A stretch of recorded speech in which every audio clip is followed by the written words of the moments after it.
माता दी। नवरात्र के दूसरे दिन माँ भगवती का ब्रह्मचारिणी के रूप में उनकी पूजा की जाती है।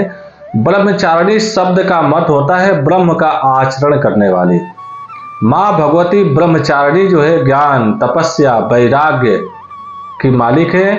और ये माँ भगवती जो है नवरात्रि के दूसरे दिन ब्रह्मचारिणी का स्वरूप जो है ब्रह्म का आचरण करने वाला। उनका जो वस्त्र है सफेद कलर का, व्हाइट कलर का माँ का वस्त्र है। अपने हाथ में, बाएं हाथ में कमंडल और दाएं हाथ में माँ भगवती माला लेकर के ब्रह्मचारिणी खड़ी हुई है। उनका स्वरूप ब्रह्म को आचरण देने वाला।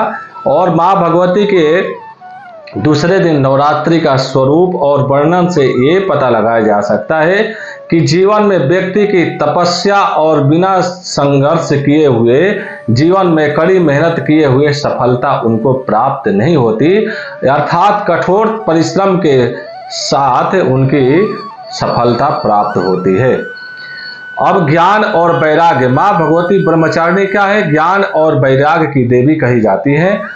और इनका पुष्प जो है सफेद पुष्प माँ भगवती को अगर चढ़ाया जाए, सफेद रंग का, और सफेद रंग का इनका वस्त्र है, तो माँ भगवती ब्रह्मचारिणी प्रसन्न होती है। इनको भोग जो है खीर का भोग लगाया जाए माँ भगवती के नवरात्र के दूसरे दिन, तो माँ भगवती प्रसन्न होती हैं।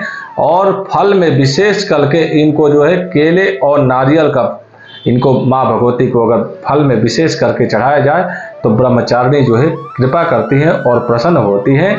लेकिन ब्रह्म की आचरण करने वाली, तपस्या, साधना और कठोर मेहनत से जो व्यक्ति करता है तो जिंदगी में सफलता को, अचूक सफलता पाता है।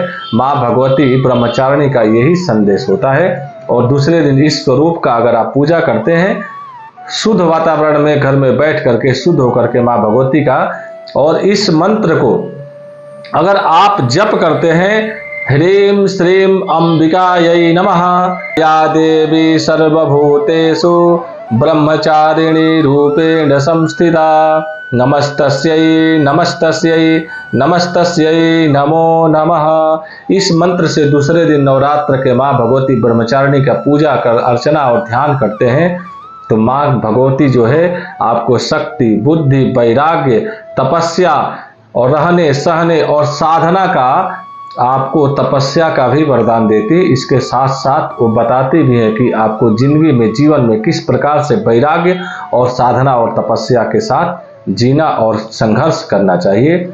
जय माता दी।